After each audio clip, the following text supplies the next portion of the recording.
जैसे जैसे चुनाव नजदीक आ रहा है, गुजरात की धरती पर दावों और वादों का कोलाहल बुलंद हो रहा है। इस शोरगुल के बीच जमीनी हकीकत की पड़ताल करने के लिए गुजरात के मुख्तलिफ हिस्सों के गली कूचों और खेत खलिहान में आपको लेकर जा रहे हैं। महात्मा गांधी के साबरमती आश्रम से शुरू हुई न्यूज नेशन की दांडी यात्रा अहमदाबाद, मेहसाणा, वड़नगर, नाडियाद, गोधरा, आणंद, खंभात, राजकोट, कच्छ, जामनगर और देवभूमि द्वारका से होकर अब गांधी की जन्मस्थली पोरबंदर पहुंच गई है। घर के आंगन में गूंजी एक किलकारी ने सदियों से गुलामी की जंजीरों में बंधे हुए एक राष्ट्र में आवाज पैदा कर दी। गूंगी सभ्यता जैसे फिर से बोलने के लिए खड़ी हुई। आखिर वो किलकारी किसकी थी, वो ज़मीन कौन सी थी जहां से वो आवाज़ गूंजी? तो हम इस वक्त कीर्ति मंदिर यानी महात्मा गांधी के उसी घर में हैं जहां उनका जन्म हुआ, पावबंदर, पोरबंदर या फिर सुदामापुरी। ये आज महात्मा गांधी की जन्मस्थली के तौर पर जाना जाता है। चुनाव की दांडी यात्रा में, दांडी यात्रा के दौरान महात्मा गांधी शहर से नहीं गुजरे, लेकिन वो दांडी यात्रा चुनाव की है तो फिर बिना पोरबंदर के कैसे पूरी हो सकती है? ये महात्मा गांधी का घर है। पूरे देश में महात्मा के सपने कितने पूरे हुए ये अलग बात हो सकती है, लेकिन पोरबंदर में हम देखते हैं कि महात्मा के सपनों का पोरबंदर बना कि नहीं। चलिए इस बार चुनाव की दांडी यात्रा में महात्मा गांधी की इस जन्मस्थली से पोरबंदर की गलियों तक मेरे साथ। पोरबंदर के अंदर ये अब कीर्ति मंदिर है और इसी कीर्ति मंदिर के अंदर वो जगह है जो आपको दिखाई देते हैं, जो महात्मा गांधी जी का जन्मस्थल है। ये ऊपर की तरफ का वो कमरा है। ये कीर्ति मंदिर जिसको अब नाम दिया गया है 1777 में ग्रेट ग्रैंडफादर महात्मा गांधी के श्री हरजीवन जी रहीसदास गांधी ने यहाँ ये मकान खरीदा था और फिर इसको अपने रहने के लिए इस्तेमाल करना शुरू किया था। यहीं इसी घर में महात्मा गांधी जी का जन्म हुआ था और यहाँ कुछ वक्त गुजारने के बाद यहाँ से उनका परिवार राजकोट तक गया था। गुजरात में बंदरगाह को बंदर भी कहते हैं। कहा जाता है कि गांधी के जन्म से भी पहले ये बंदरगाह मशहूर था। इस बंदरगाह से पाव समुद्र के रास्ते अरब देशों में जाता था, इसीलिए इसका पुराना नाम पाव बंदर था, जो बाद में पोरबंदर हो गया। अब यहाँ पाव का कारोबार तो नहीं है, लेकिन समुद्र को मछुआरों ने रोजी रोटी का जरिया बनाया है। 1600 किलोमीटर लंबा एरिया है जो गुजरात का सबसे ज़्यादा लंबा समुद्री तट है। लेकिन यहाँ पोरबंदर जिसका मुख्य धंधा फिशरी है, फिशिंग है और मछुआरों की ज़िंदगी यहाँ समंदर के साथ जुड़ी हुई है। लेकिन उनकी ज़िंदगी में किस तरह के इस समय बदलाव है, विकास की जो कहानी है वो यहाँ तक कैसे चली है, आइए बात करते हैं हम लोग। इस बार हमारे साथ हैं भरत भाई। कैसा धंधा चल रहा है? अभी तो बहुत सारी दिक्कत है और फिशिंग अभी ख़त्म हो गई है और 15 अगस्त से फिशिंग शुरू होती है, लेकिन अभी 2 महीने के बाद आधा बहुत तो बंद होने वाला है और अभी जो फिशिंग आ रही है सब नुकसान करके चला रहा है और काफ़ी दिक्कतों का सामना मछुआरों को करना पड़ता है। धंधे में नुकसान क्यों हो रहा है, क्या दिक्कत है? धंधे में नुकसान होने का कारण 2-3 कारण है। एक तो जो डीजल का दाम काफ़ी बढ़ रहा है, तो मछुआरों को सबसे बड़ा खर्चा डीजल के ऊपर होता है और हमारी 15 दिन की फिशिंग होती है और करीबन 1.5 लाख का खर्चा सिर्फ डीजल के ऊपर होता है। दूसरी बात यह है कि पहले फिशिंग हम 3 दिन में वापस आते थे, अभी रात दिन करके 20 दिन के बाद भी वापस आते हैं तो कुछ माल नहीं मिलता है, मच्छी नहीं मिलती। उसके सबसे बड़ा कारण पोल्यूशन है। अभी पोल्यूशन का प्रॉब्लम यह है कि साउथ गुजरात में अभी रिवर तक पोल्यूशन पहुंच गया है। वो पोल्यूशन को अगर रोकने नहीं आएगा तो आगे दिनों में सब गुजरात के पूरी कोस्ट में फिशिंग ख़त्म हो जाएगी। अच्छा, मछुआरों की आबादी यहाँ काफ़ी बड़ी है, पोरबंदर में काफ़ी रोज़गार भी जुड़ा हुआ है, तो भी राजनेता आपकी तरफ ध्यान नहीं देता, ऐसा क्या है? इसका कारण है कि मछुआरा की कम्युनिटी में अनपढ़ लोग हैं। राजनीति के लिए उसके लिए वो किनारे पे रहते नहीं, ज़्यादातर तो समुद्र में रहते हैं। और दुख की बात यह है कि पूरा गुजरात में हमारा मछुआरा कम्युनिटी में से एक भी विधायक नहीं है और इसके कारण और मछुआरों को जो पॉलिटिकल उसका वॉइस होना चाहिए, उसकी जानकारी नहीं होने से ये सब हो रहा है। हम अक्सर खबरों में सुनते हैं भारत के मछुआरों को पाकिस्तान ने गिरफ्तार कर लिया, लेकिन ये वो लोग हैं जो इस हकीकत को जीते हैं। पोरबंदर के कई मछुआरे पाकिस्तान की जेल में रह चुके हैं, कई अभी भी वहाँ की काल कोठरियों में बंद हैं। वो एक साल में 300-400 आदमी पकड़ के ले जाता है। तो सरकार कुछ करती है? सरकार तो अभी सपोर्ट देता है, सरकार तो फुल सपोर्ट देता है। मेरे पिताजी है वहाँ पे, अभी जो 8 महीना हुआ, अभी छूट के वो नहीं आए हैं। छूट के नहीं आए तो उस दौरान पता कैसे चलता है? जब पूरी बोट पकड़ लेते हैं, वो बोट सीज करते हैं या आदमी को पकड़ लेते हैं? आदमी भी पकड़ते हैं, बोट भी ले जाते हैं सब। तो फिर बोट कभी वापस मिलती है? नहीं, बोट तो एक बार मिली थी, लगभग 2-3 साल हो गया मिली थी, अब मालूम नहीं अब कभी मिलेगी कभी नहीं। तो ये एक बड़ी समस्या है। अगर आप यहाँ आएंगे मछुआरों की बस्ती में, गंदगी, सफाई, स्कूल, कॉलेज, ये सब चीज़ें तो अभी दूर की बात है, लेकिन एक बड़ी समस्या से वो जूझ रहे हैं कि मछलियों की कमी, और इसके साथ साथ जब इंटरनेशनल बॉर्डर पर वो पकड़े जाते हैं, उस दौरान जेल में रहने के बाद घर लौटते हैं तो नए सिरे से ज़िंदगी वापस बनानी पड़ती है। महात्मा गांधी ने कहा था कि सफाई आज़ादी से भी ज़्यादा ज़रूरी है। महात्मा गांधी की सोच को मिशन बनाया नरेंद्र मोदी ने, लेकिन विडंबना देखिए, गांधी का अपना पोरबंदर स्वच्छ भारत अभियान जैसी किसी मुहिम का मुंह ताक रहा है। सुभाष नगर ये पोरबंदर के अंदर का एक हिस्सा है। ये मछुआरों की बस्ती है, वही मछुआरे जिनका सबसे लंबा तट यहाँ समुंदर से मिलता है, और वो समुंदर से मिलकर वहाँ से मछलियाँ पकड़ने जाते हैं। उनके घरों की हालत कैसी है ये आपको दिखाई देगी। ये एंट्री पॉइंट है एक तरफ से हिस्से का, यहाँ आपको दूर तक गंदगी का नज़ारा देखने को मिलेगा। पूरे रास्ते में जो गंदगी है वो बिखरी हुई है। हालांकि गलियों के अंदर अब नई पाइपलाइन जो पानी की डल रही है वो है, लेकिन जो स्वच्छता की बात है वो आपको कम से कम इस हिस्सों में नहीं दिखाई देती। लोगों को नेताओं पर भरोसा नहीं है, सफाई यहाँ होती नहीं है, 3-4 महीने में एक बार होती है। पोरबंदर की इस इमारत में कभी स्कूल चलते थे, लेकिन अब यहाँ नगरपालिका का दफ्तर चलता है, जहाँ शहर भर में सफाई करने वाले कर्मचारियों का लेखा जोखा रखा जाता है। लेकिन अफसोस, इस बिल्डिंग के आसपास का इलाका भी कचरे से सराबोर है।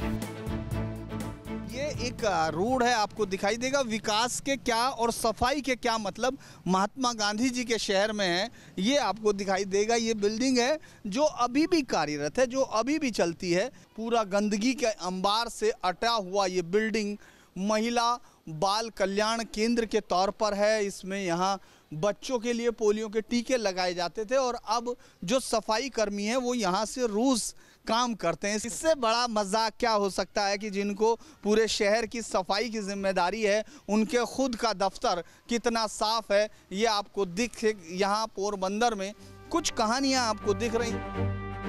महात्मा गांधी ने कहा था कि खुद में वो बदलाव लाइए जो आप दुनिया में देखना चाहते हैं, लेकिन अफसोस गांधी की जन्मस्थली पोरबंदर सफाई के मामले में दुनिया के लिए मिसाल नहीं बन पाई। शायद गांधी की इस मूर्ति की तरह ही महात्मा गांधी के विचारों पर पोरबंदर में धूल जम गई है। सूखे फूल, ऊपर जमी हुई धूल, माणक चौक, सामने कीर्ति मंदिर, ये महात्मा गांधी की जन्मस्थली है। जिस मूर्ति को आप देख रहे हैं ये उनके घर से गिनकर 50 कदम से भी कम होगी। इस मूर्ति पर जमी हुई धूल, गले में सूखे फूलों की माला और पूरे आसपास गंदगी जिस तरह से है, वो ये बताती है कि विचारों को लेकर पूरे देश में गांधी के विचारों को लेकर जो बहस होती है कि हम गांधी के विचार भूल रहे हैं। कोई कहता है कि गांधी जी के अहिंसा के सिद्धांतों को भुला दिया गया है। इस माणक चौक के आसपास गंदगी आपको दिखाई देगी। सामने फूल वाले भी बैठे हैं, लेकिन वो शायद एक आध बार ही वो माला कहीं चढ़ती होगी। इसमें कोई सफाई नहीं करता। आता है ना, महीने में एक बार आता है, और कोई नेता आता है तब आता है साफ करने के लिए। कोई नेता आता है तभी साफ होती है। हाँ, और हर हफ्ते होता है, कोई आता है ना तब होता है। अच्छा, जब कोई आता है तभी होता है। गांधी जी पर चूंकि रोज फूल नहीं चढ़ता है, इसलिए गांधी जी की सफाई की चिंता शायद किसी को नहीं है, क्योंकि जिस तरह का बदलाव हम लोग देख रहे हैं उसमें गांधी के विचारों को लेकर बहस करने की अब कोई गुंजाइश बचती नहीं है। लोग बातें करते हैं, लेकिन ये गंदगी का हाल आपको दिखाई देता होगा कि चारों तरफ ये माणक चौक है, यहाँ से ये अभी कुछ काम चल रहा है, लेकिन सड़कें खुद ही पड़ी हैं। हम लोग ये दूर तक देखेंगे कि ये सड़कें पूरा खुदा हुआ पूरा रास्ता है। इस तरफ कीर्ति मंदिर है, ये यहाँ हज़ारों लाखों पर्यटक आते हैं। महात्मा गांधी अब कभी पोरबंदर लौटकर आएं तो शायद उनको यहाँ के हाल पर तरस आए, लेकिन सरकारों और नेताओं को यहाँ के हाल पर तरस नहीं आता। स्थानीय लोगों ने बताया कि शिक्षा के निजीकरण की वजह से यहाँ सरकारी स्कूलों की हालत बदतर हो गई है। खंडर ये दिख रही ये इमारत कभी बच्चों की आवाज़ों से गूंजती थी। इस पूरी इमारत में हम देख रहे हैं तो सिर्फ जाले या बरगद, बूढ़े बरगद जो कुछ कहानियाँ सुनाते होंगे, जिनके पास बच्चे आकर उछलते होंगे, कूदते होंगे, लेकिन अब ये बंद पड़ा है। ये पोरबंदर का मिडिल स्कूल है। इसकी आखिर ये हालत क्यों हुई? क्योंकि ये सरकारी मिडिल स्कूल है, लेकिन इसके बंद होने के पीछे क्या कारण है? मैं यहाँ टीचर था। आप टीचर थे, तो ये बंद क्यों हुआ? आइए। जो गवर्नमेंट का रूल्स आया 1991 में प्राइवेटाइजेशन, उसके एजुकेशन में और हेल्थ में भी लगा दिया गवर्नमेंट ने। धीमे धीमे जो निजीकरण हुआ तो इसकी इफेक्ट इसमें हुई, ये गवर्नमेंट स्कूल में, और धीमे धीमे ख़त्म हो गई। ये कब बंद हुआ? ये 8 से 10 साल होगा, कम से कम 8 से 10 साल। 10 साल हो गए इसको। तो कुछ बताया गया, कारण बताया गया? बस कारण नहीं बताया कि जो टीचर्स थे वो इधर से कोई उसका रिटायरमेंट हो गया, पर वो तो उसकी न्यू रिक्रूटमेंट होनी चाहिए ना, वो गवर्नमेंट ने नहीं की। क्या हो रहा है? कितने स्कूल यहाँ सरकारी स्कूल क्या बंद हो रहे हैं? हाँ, मैंने हमने पेपर में पढ़ा था कि 9 स्कूल प्राइमरी वो भी गवर्नमेंट ने ग्रामीण विस्तार से बंद कर दी है, सिटी के बंद कर दी है। क्या नेता कभी इन स्कूलों की चर्चा करते हैं? नहीं, एजुकेशन और हेल्थ की कोई चर्चा ये पॉलिटिक्स वाले करते ही नहीं, कोई भी पार्टी। हाँ, कोई भी पार्टी। देखो ना, आप भावसी हॉस्पिटल, ये भावसी जी हाई स्कूल, दोनों भावसी जी के नाम पर है। तो वो महाराजा ने कितने आम आदमी के लिए, उस मानवता के लिए ये खड़ा किया बिल्डिंग। हाँ, तो वो आज ध्वस्त हो रहा है, क्या करें हम। अब आप वाले स्कूल में कितने टीचर बचे हैं? 15-16 होगा बस। और बच्चे 2-3 क्लास है बस।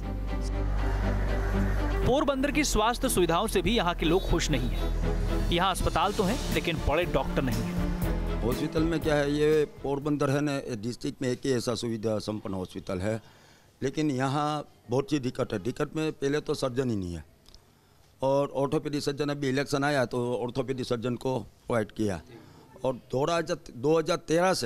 2013 इलेक्शन 2012 में ख़त्म होने के बाद 2013 से ये ऑर्थोपेडिक, जनरल सर्जन, गायनेक और एमडी जो हार्ट के लिए जो स्पेशलिस्ट होता है, तो उसकी आज तक उसकी निमणूक नहीं हुई हॉस्पिटल में। अभी ऑर्थोपेडिक सर्जन का निमणूक किया, गायनेक का क्या, इलेक्शन आया इसके लिए। जैसे गुजरात के बाकी जिलों में है उस तरह यहाँ उसको देखते हुए हालत कैसी है? ये बिल्कुल गंभीर है, बहुत सीरियस है। ये MDMS नहीं है, ये तो कॉन्ट्रैक्ट सिस्टम पर है। और पगार कितना है तो 1 घंटे का 700 रुपया, और 3 घंटे से ज़्यादा काम नहीं मिलता। डॉक्टर आते हैं, चले जाते हैं साइन। पोरबंदर जिले में विधानसभा की सिर्फ 2 सीट हैं, पोरबंदर और कुतियाड़ा। पोरबंदर सीट पर एक बार फिर गुजरात के पूर्व कांग्रेस अध्यक्ष अर्जुन मोढवाडिया चुनाव मैदान में हैं। उनका मुकाबला है गुजरात की बीजेपी सरकार में मंत्री रहे बाबू बोखिरिया से। अर्जुन मोढवाडिया को अब कांग्रेस की सरकार बनने की उम्मीद है। गुजरात में गांधीनगर में कांग्रेस की जनता की सरकार बनने वाली है। जहाँ तक पोरबंदर का मुद्दा है, जो यहाँ की स्कूलें थी वो बंद हो गई। सरकारी स्कूलें व्यापारीकरण करके उन्होंने नई खानगी स्कूलों की मंजूरी दी। जो सरकारी कॉलेज थी वो 22 साल में एक नई नहीं बनाई। बंदरगाह जो कांग्रेस के समय में बना था उसमें कुछ भी सुधार वधार नहीं हुआ है। एशिया का सबसे पोल्यूटेड सिटी अगर कोई है वो तो दिल्ली नहीं है, ये पोरबंदर है। तो ये सभी है कि भारतीय जनता पार्टी का अहंकार बहुत ही ऊपर चढ़ा हुआ है और ये अहंकार का नाश होना चाहिए। पोरबंदर में अर्जुन मोढवाडिया और बाबूभाई बोखिरिया की लड़ाई लंबी है। साल 1998 में पहली बार दोनों भिड़े थे। इस चुनाव में बाबूभाई ने मोढवाडिया को हराया था। 2002 के चुनाव में मोढवाडिया ने बाबूभाई को पटकनी दी। 2007 चुनाव में फिर अर्जुन मोढवाडिया पोरबंदर से विधायक चुने गए, लेकिन 2012 में बाबूभाई से मोढवाडिया हार गए। बहुत सारा काम हुआ है, जैसे कि 4700 करोड़ का काम हुआ है। जैसे पोरबंदर सिटी स्टार्ट होती है वहाँ से स्पोर्ट्स क्लब, स्पोर्ट्स स्कूल होती बनाई है, फिर रिवर फ्रंट अभी काम चालू है। उसके बाद यहाँ के जो भूगर्भ गटर है और जो रोड रास्ता है वो 11 kV जो लाइट का वो भी अंडरग्राउंड है। अभी बहुत कुछ हुआ है। कद्दावर नेताओं की सियासी रणभूमि होने के साथ साथ पोरबंदर सुदामा की नगरी भी मानी जाती है। कहा जाता है कि कृष्ण ने सुदामा के लिए यही महल बनवाया था। सुदामा यहीं के रहने वाले थे और ये वो मंदिर है जिसको कहा जाता है कि ये पहली जो 12वीं शताब्दी से पहले का एक छोटा सा मंदिर था जो बाद में बड़ा हुआ और आज ये विशाल मंदिर आपको याद दिलाता है उस दोस्ती की जिसको द्वापर युग से अब तक आप अपनी परंपराओं में जिंदा रखे हुए हैं, अपनी कथाओं में जिंदा रखे हुए हैं। कृष्ण और सुदामा का किस्सा द्वापर युग का है। इस कलयुग में पोरबंदर के लोगों को गांधीनगर से उम्मीद है। पोरबंदर के लोग नेता चुनकर गांधीनगर भेजते हैं, लेकिन नेता पलटकर इनकी सुध नहीं लेते। महात्मा गांधी जी ने बात की थी कि आर्थिक सुधार मतलब सिर्फ आज़ादी की लड़ाई नहीं थी।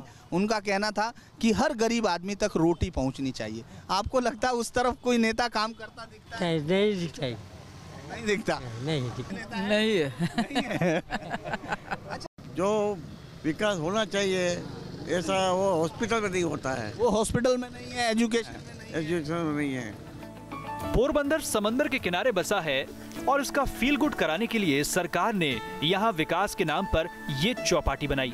शाम के वक्त समंदर का मजा लेने लोग यहाँ आते हैं। पोरबंदर की शाम कितनी हसीन हो सकती है वो आपको यहाँ चौपाटी पर आकर पता चलेगा। ये समुद्र तट का वो किनारा है जहाँ सरकार ने पूरी तरह उसको डेवलप किया है।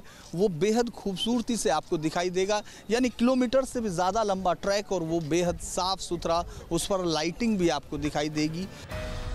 महात्मा गांधी ने कहा था, आप मुझे जंजीरों में जकड़ सकते हैं, यातना दे सकते हैं, यहाँ तक कि आप इस शरीर को नष्ट कर सकते हैं, लेकिन आप कभी मेरे विचारों को कैद नहीं कर सकते। महात्मा गांधी ने बात अंग्रेजों के लिए कही थी, लेकिन पोरबंदर की मौजूदा हालत देखकर लगता है कि यहाँ के हुक्मरानों ने गांधी के विचार कैद कर लिए हैं। विकास की एक अजीब चाल आपने पोरबंदर में देखी। महात्मा गांधी की जन्मस्थली पर विकास जैसे जीपीएस के सहारे कभी मेन रोड पर जाता है तो फिर कभी गलियों में भटक जाता है। चुनाव की इस डांडी यात्रा में ये था पोरबंदर का हाल। चलिए अब कीर्ति मंदिर से चलते हैं सोमनाथ मंदिर, यानी यहाँ महात्मा की जन्मस्थली से बाबा सोमनाथ की नगरी तक। वीडियो जर्नलिस्ट मनोज के साथ धीरेन्द्र पुंडी, न्यूज नेशन, पोरबंदर।